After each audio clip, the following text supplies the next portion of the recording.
Hi hello friends, welcome back my channel. ನಾನಿವತ್ತು ಜ್ವರಕ್ಕೆ ಕಷಾಯನ ಹೇಳ್ಕೊಡ್ತಾ ಇದ್ದೀನಿ. ಈ ಕಷಾಯ ನಮ್ಮ ಜ್ವರನ ಕಮ್ಮಿ ಮಾಡ್ತಾ ಬರುತ್ತೆ. ಇದಕ್ಕೆ ನಾನು ಬೇವಿನ ಎಲೆನ ಯೂಸ್ ಮಾಡ್ತಾ ಇದ್ದೀನಿ. ನೋಡಿ, ಫ್ರೆಶ್ ಆಗಿರೋ ಬೇವಿನ ಎಲೆನೇ ಬೇಕು.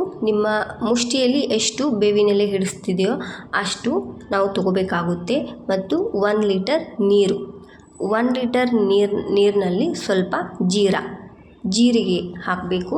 ನಂತರ ನೀರು ಚೆನ್ನಾಗಿ ಬಿಸಿ ಆದ ನಂತರ ಹಾಕಬೇಕು. ಸ್ವಲ್ಪ ಅರಿಶಿನ ಕೂಡ ಹಾಕೋಣ ನಾವು ಇವಾಗ.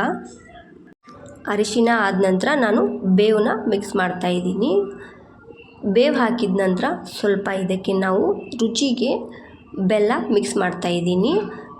ಪೂರ್ತಿ ಕಹಿನೇ ಇರೋ ಕಾರಣ ಸ್ವಲ್ಪ ಬೆಲ್ಲ ಹಾಕಬೇಕಾಗುತ್ತೆ. ಚಿಕ್ಕ ಮಕ್ಕಳಿಗೂ ಕೂಡ ಕೊಡ್ಬೋದು, ದೊಡ್ಡವ್ರಿಗೂ ಕೂಡ ಕೊಡ್ಬೋದು.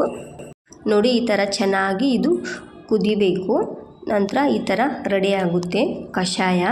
ಇದನ್ನು ನಾವು ಚಿಕ್ಕ ಮಕ್ಕಳಿಗೆ ಈ ಥರ ಸಿರಪ್ ಹಾಕೋ ಕಪ್ ಇರುತ್ತಲ್ಲ, ಆ ಚಿಕ್ಕ ಮಕ್ಕಳ ಏಜ್ ತಕ್ಕಾಗೆ ನಾವು 5 ml 10 ml ಹಾಕ್ಬೋದು.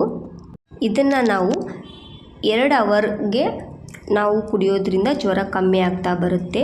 ಚಿಕ್ಕವ್ರಿಗೆ ಆದರೆ ನಾವು 5 ml 10 ml 20 ml ಹಾಕ್ಬೋದು. ದೊಡ್ಡವರಾದರೆ ಟೀ ಕುಡಿಯೋ ಕಪ್ಪಲ್ಲಿ ಅರ್ಧ ಕಪ್ ಕುಡಿಬೋದು. ಸಾಧ್ಯ ಆದರೆ 1 ಕಪ್ಪು ಕೂಡ ಕುಡಿಬೋದು. 2 ಗಂಟೆಗೆ ಒಂದು ಸಲ ಈ ಕಷಾಯ ಕುಡಿಯೋದ್ರಿಂದ ಜ್ವರ ಕಮ್ಮಿ ಆಗುತ್ತೆ. ಈ ಕಷಾಯವನ್ನು ನಾವು 2 ದಿನ ತಗೋಬೇಕಾಗುತ್ತೆ. ಬಹಳ ಜಾಸ್ತಿ ಜ್ವರ ಇದ್ದರೆ 4 ದಿನ ಮಾಡ್ಬೋದು.